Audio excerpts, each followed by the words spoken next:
Getting around today is fairly easy. You can hop in your car, get on a plane, and in some places you can still ride the train. But go back 100 years or more, and the train was one of your only choices. In fact, in 1920, 600,000 people took the train to Marion, Ohio to visit Warren G. Harding's home for his famous Front Porch Campaign. Architectural historian Jeff Darby heads to the Marion Union Station to find out more about the depot's history.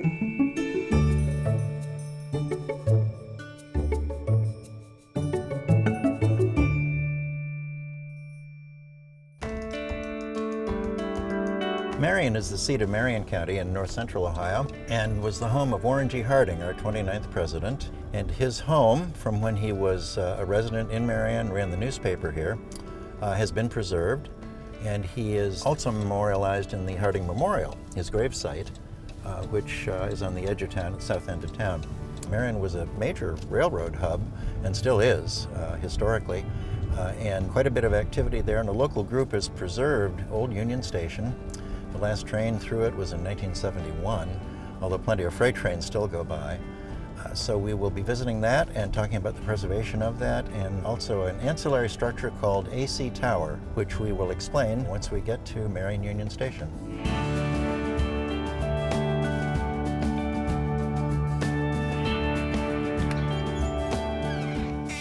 Pete, hello, good to see you. Hi, Jeff, good to see you. Yes. So Marion Union Station, I'm glad to be here. Yes. I'm sure there's a lot to learn about the place. Well, yes. Starting with when it was built. It was built in 1902. Okay, and it's Union because? Generally on the railroad, when you talk about a Union Station, it means it served a number of the railroads. Okay, so there were several here in Marion. Yes. Okay. Well, the architectural details are wonderful. It's certainly a product of its time. This is the ticket booth here? Well, the ticket windows or the ticket office. Ticket office. Yes. So this was the main waiting room. This was the main waiting room, yes. What sort of, how many trains would come through, say in the old days, like 40 or 50 years ago? About 55 years ago, there were about 16 passenger trains a day that stopped here. That's a lot. Now it's all freight trains. Now it's all freight But still trains. very busy. Yes, a lot of freight trains pass here. Well, tell me about Marion Union Station Association. It was formed in the mid-1980s, some 15 years after the station was abandoned. And so that made it very difficult to bring back an abandoned building. The roof was leaking terribly, and of course no utilities or heat. And the building had gotten in terrible condition, and most of the original railroad stuff had walked off. These are church pews from St. Mary's. So these simulate what you might have sat on, but they're Yes. not the actual benches that would have Right, been. that is an original bench over there in that corner. Ah, okay, so that's what was actually here in the building. There were 3 big rows of them here. I see. The skylight's interesting. It was restored about 12 years ago. Now that's the original skylight. You found all the Yes. pieces. Yes. Had it been damaged, or was it just Well, sort of you know, dirty? stained glass people, they can match anything. Well, it's true. But this was the original design with the sort Yes. of the sunrise design with the green. And fortunately, it's always had a real roof over it. The railroads lit it electrically, and so do we. Okay, so it wasn't actually a skylight. It Yeah. was artificially lighted from the beginning. That's Yes. interesting, because they weren't always done that way. Yeah. And then the ticket windows are wonderful. That's all, it looks like it's oak. The varnished ticket, oak. yes, the ticket windows. I was told that until World War II there were 2 ticket clerks here. But then after the war and passenger traffic died off, I remember just the 1 ticket window on the left being open. So this floor, this tile floor, looks like it must be original. The floor is original. You can see a lot of patches in it where the railroad made some patches. It was very hard on it the 15 years the place was abandoned because water was running over the floor and freezing. So it's amazing it survived. An interesting thing to think about, in 1902 when these were laid, they didn't come glued together in sheets. These were laid individually. One by one. And every room in the building is a different pattern and a different color. And the building itself is fascinating. It has its own story to tell. But you as a group have collected a lot of things. There's quite a So collection this really is a here. museum as well. There's a lot you can learn about Ohio railroading here at Yes. the Union Station. Yes. Well, maybe we can take a look at some of the other things. Yes. I'd love to see those. In the days when the station was open, this room was the women's lounge.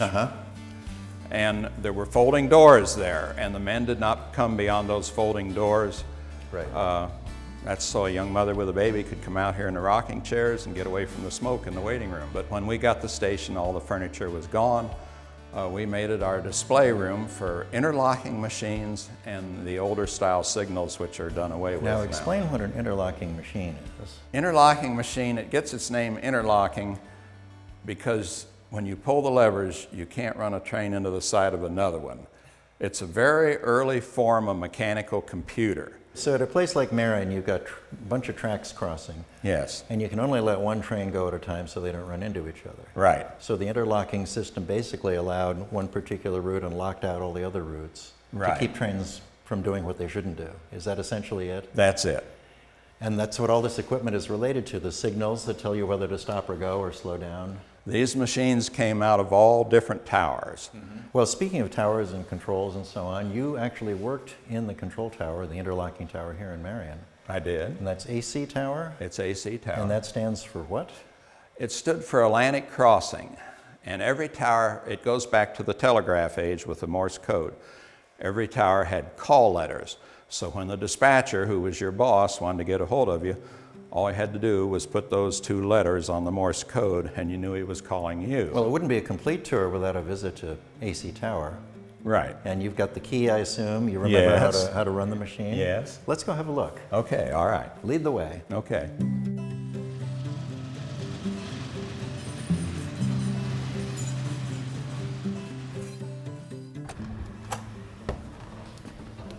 Oh my, look at this. This is exactly how it was set up when it was in use. It's remarkable it survived intact like this. But of course it was in operation until the day it was ready to move, I assume. Not quite. It closed, this closed in January of 1995, and we saved it and moved it over here Thanksgiving of 1999. Oh, okay. But fortunately the railroads left the electric on, so it looked lit, it looked occupied. So it remained intact until we got it. So it really had been abandoned, but you got it in time. Yeah. Yes, And in this time. is the original machine. This is the original This machine. is really remarkable. And this is the interlocking machine, This like is you the showed us in the interlocking station. machine. The levers controlled the switches and the signals and guided the trains through this junction. This is the oldest machine we have. It was built in 1902, the same year as the station. That's remarkable. And it was in use 24 hours a day from 1902 until it closed in 1995. Wow. 93 years in Yes. use. And I think I hear a train coming. We hear a train coming, yes. Well, it's just like it's still in use. So why don't you go set the plant up so the train can go through? Okay, I'll turn it on. And that train is coming through over here. Oh, yeah. And he's on that track, so we'll put him on the board like this. And you see as the train advances through, it drops the track circuits. It shows the track circuits occupied. So this is showing the That's track. showing that train going train through. is actually occupied. And here that comes piece one of over track. here. We're going to put him on the board. So they're coming through at the same time. Yes, they this is a are. rail fan's delight. Yes, it is. So it's a busy railroad junction still. It's still a busy spot, yeah. Now, there's not much local traffic, I assume, with the Marion Power Shovel gone. Actually, there is a fair amount of local Is there? traffic. What sort of business? Grain and ethanol Okay. and steel. There's 2 small steel plants here. Oh, really? I didn't realize. Yes. Okay. So there's some traffic coming out into and out of Marion itself. Yeah, there is.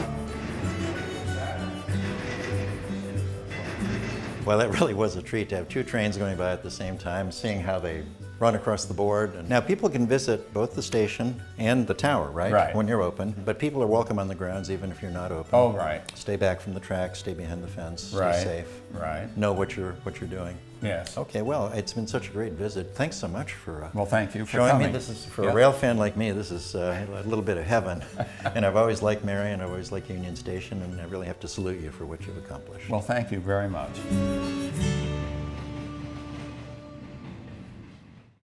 As Columbus is speeding into the future with advancements in transportation, the days where travel was a little slower are not too far behind us. In fact, the Ohio Erie Canal was in operation just a little over 100 years ago here in Columbus.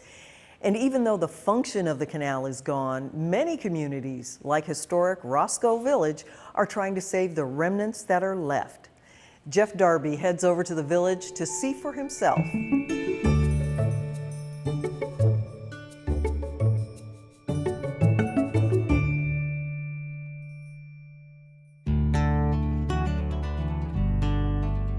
About an hour and a half northeast of Columbus on Route 16 is the city of Coshocton, the seat of Coshocton County.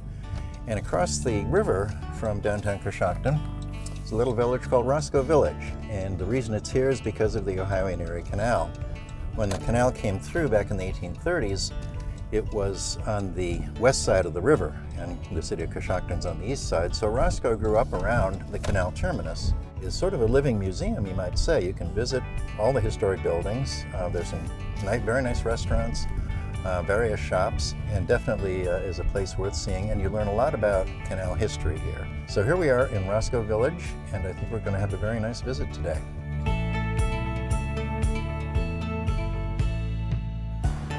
Hello, hi, Stacy. Well, hello. See you. How are you? It's Jeff good to see Darby. you too. Welcome to Roscoe Village. Thank you. Well, it's such a great place. There's so much history here. I've been here a few times, but I have a feeling you can tell me more detail than I know. Oh, I'm sure I can. This rustic old building, the red one over here, for example, that's a blacksmith? Yes, it is. Actually working. This is our blacksmith shop, yes. It was built around 1890, and we have a fellow inside here working quite hard over an open fire. I'm glad it's such a working place. It is. Let's go down this direction. Now, I know this is called White Woman Street. Where did that name come from? Yes, that's very interesting as well. This used to be an old Indian trail right down the middle of where our street is located now. And several Indian tribes had raided Deerfield, Massachusetts, and they took several captives. One of the captives that they took lived in a town that was known also as White Woman Town. And her real name was Mary Harris. We had a land scout in 1751 that came through here. He was very surprised to find a white woman already living in the area. She enjoyed her time with the Indians. They treated her very well. Isn't that interesting? Yes. You said that was in the 1700s. Yes, it was. And the name Roscoe, tell me where that came from. Well, William Roscoe was an abolitionist poet from England. He probably never knew there was a town named after him. The original name of the town was Caldersburg. Early Caldersburg was more of the southern end of Roscoe. And there were some dignitaries here that were petitioning the state to have the canal come through our area. And they decided Caldersburg has a very old sound to it. We need something peppy, something new. And so they really liked that name, Roscoe. Well, that's interesting. So Roscoe predated both Coshocton itself and the canal. Yes, that's true. Well, I didn't know that. Now this building here, it says the toll house on the sign. Tell me about that. Right. This was the toll collector's house. One of our first toll collectors was Jacob Welsh. And this home was built in 1840, so the canal boats would stop, pay the toll that was owed for using the locks, of course. Okay. The building right here was an old warehouse. Oh, this is a wonderful building too. We It saw it is. coming into town, and the stone pillars are really unusual. And the fact that it's preserved so well. Yes, And it's now a restaurant, is that correct? it is a restaurant. And this is not the only nice old building. There are several others across the street. Yes, With indeed. those step gables, that's a sure sign of early architecture. Oh, it is. The one right here on the corner, that was our old hotel. Oh, it was. You can see up above the balcony. It's said that the women would stand up on the balcony and wait for their husbands to return back home, perhaps on the stagecoach or on the canal boats. And I saw over here, there's a little red cottage that looks really interesting. Tell me about that. It certainly is. That one was originally built in 1825. That was the home of Daniel Boyd. He was our weaver here in Roscoe. He did pretty much all of the cloth making. All of the cloth making, yes. So you've had sort of individuals who are expert on all the different needs of the community. Yes. Blacksmith, Yes. the weaver, doctor taking care of people, the storekeepers. Right. So it was sort of a highly specialized workforce, and It everybody was. sort of supported everybody else. Yes, they did. They had to before the canal boats came through here. It had to be a self-sufficient community as much as it could. Well, thank you very much. I've learned so much about Roscoe and more about the canal, more than I knew before. But of course, it feels a little incomplete unless I actually experience the canal. There's a boat ride that I think we can take. Oh, Isn't there that right? certainly is. Well, You're going to love the boat ride. Let's head that way then. All right.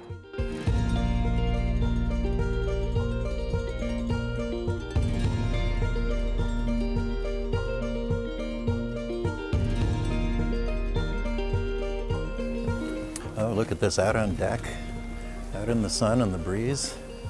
Beautiful. Oh, what a great ride this is. 4 miles an hour feels pretty good compared It to being on does, the doesn't highway. it? It does. This is much more charming than a freeway. Certainly is. Very relaxing. And it doesn't look like it taxes the horses very much. They're just strolling. They are strolling along.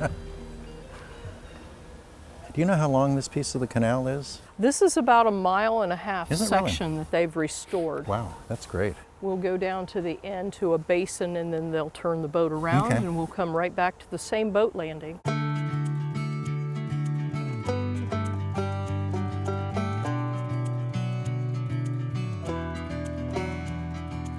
Well, this has been just great learning what it's like actually to be on the canal. You know, you understand the history, the fact that the canal boats ran day and night. People actually slept, ate on board. They didn't get off the boat. They just continued on. So to really experience what it's like, knowing some canal history, but really experiencing it has been something really special. So thanks so much. Oh, you're welcome. Thank you.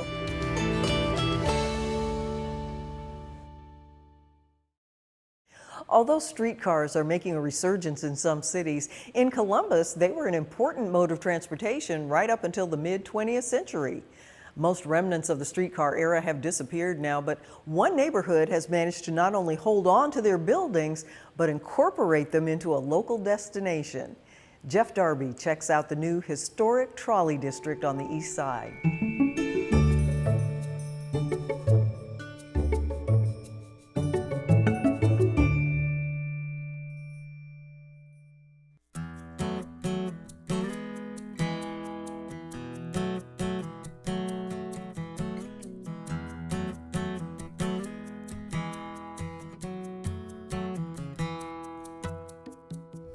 We're driving east on Oak Street, just outside downtown Columbus. Oak Street is one of the streets that was served by the streetcars. And in those days, nobody lived in Columbus any more than 3 blocks from a streetcar line. It really was remarkable how easy it was for people to get around without a great deal of difficulty because the streetcars were so accessible. We're headed to what used to be a big complex for the Street Railway Company here in Columbus. These are known as the trolley barns today. They were empty for a long time. They were in private ownership by an owner who really didn't know what to do with them. Finally were acquired by a local developer, and their rebirth has begun. And I think we're going to have a very good visit to see what's going on here today.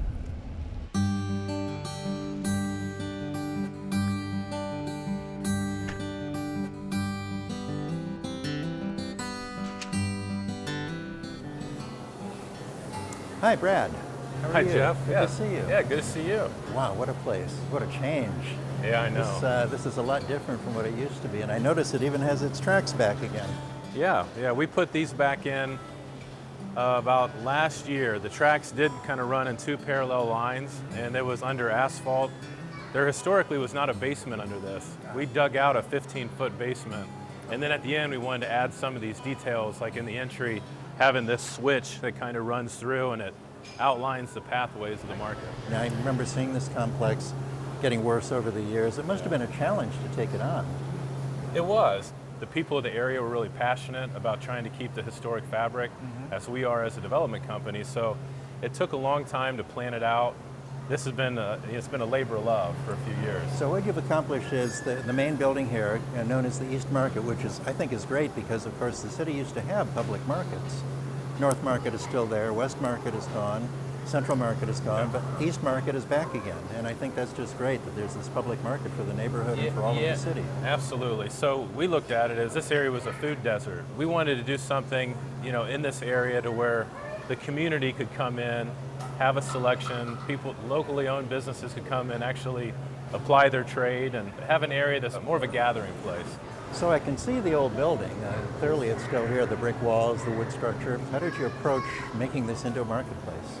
So we had excavated the entire basement. It's about 15 feet below us, and we had support poles on the outer walls holding it up. Wow. And there was a huge storm that came through and actually pushed in the wall over here on the north end.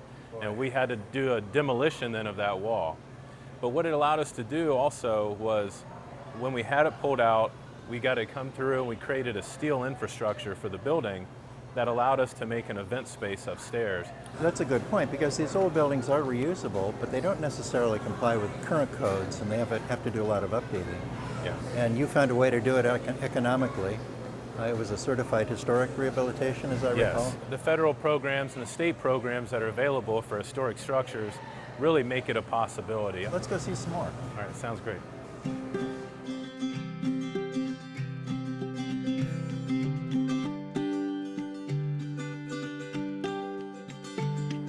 So what space are we in now? So this is Rail House. So Rail House is our eatery slash tavern. Okay. And what we did is, in the market space, we went with white, clean, semi-sterile colors to kind of invoke daytime. But as you come into Rail House, this is convertible for at night. And tell me about the wall here. So the blocks that are on the wall are actually blocks that were in the floor of the blacksmith shop. So the blacksmith shop is part of what is going to be Columbus Brewing Company's flagship restaurant. These blocks were repurposed to be used for artwork here, and we're pretty proud of them. I think we brought out 4,000 of them. Wow. Would have been easy just to bulldoze them up and throw them away, but I'm glad you saved them. They looked like bricks on the floor, and when we pulled them up, we found out they were wood, and we started to see Well, some of the knots. one reason they do them is because they absorb oil, the floor doesn't get slippery, Yep. But it does change what they look like too. Absolutely. So what we did is we clear coated everything here and sealed all of that in. But yeah, And tell me about the artwork. I mean, it's a great picture. we were referred to an artist named Duarte, and we had historic photos of all the trolley cars. And he was so good that he literally just took the photos that we had. I mean, he came back with one draft, and we were just like, wow. It was so much better than we could have even imagined. The top right building up there is actually, it's the West Car Barn, which is Right. what we're in, also Right. known as the paint shop. Yep. The different time frames of trolley cars, all of these were significant to Columbus, Right. and all the way down to buses. We feel like we got an incredible piece for the times. Well, that's great, and it's a wonderful space. Thank you, thank you. So there's one last place I would like to show you. Oh, of course. All right, Glad to look at it. sounds great.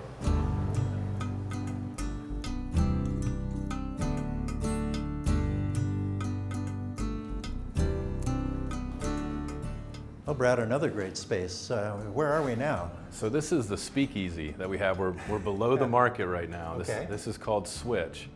And we named it Switch because out here, just outside, is where they had all the switch gear for the trolley cars when they would pick a direction as to which way they were going to go. So this actually was the only 3 rooms that were a basement of this building, which is now the East Market.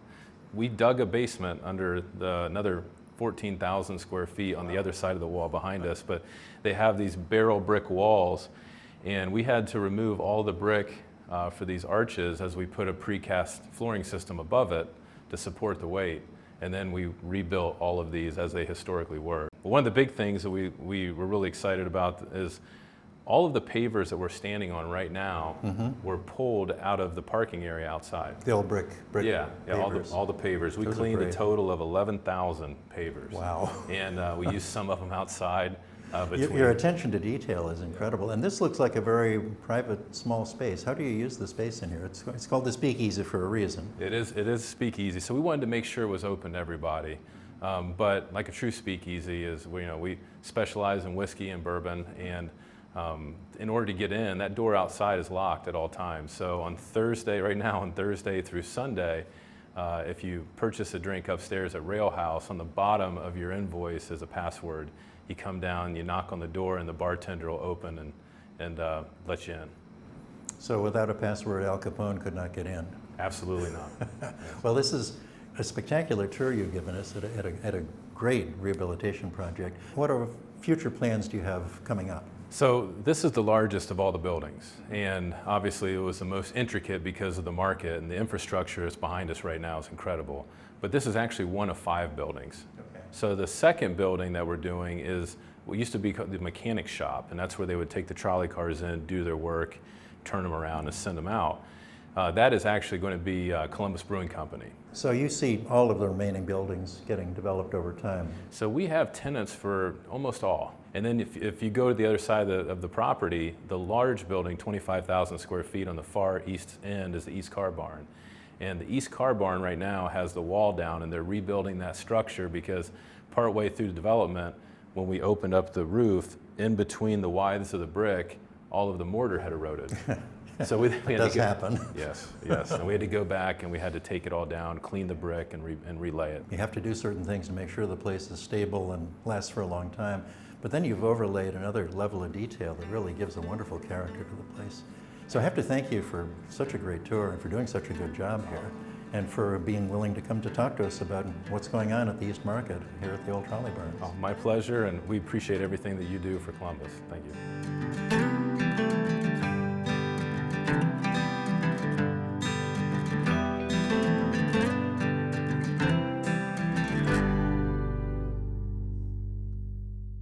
Thanks for being with us. And remember, you can catch all of our episodes on columbusneighborhoods.org, plus see our stories on the WOSU mobile app. And you can follow us on Facebook, Twitter, and Instagram. We'll see you back here next week on Columbus Neighborhoods.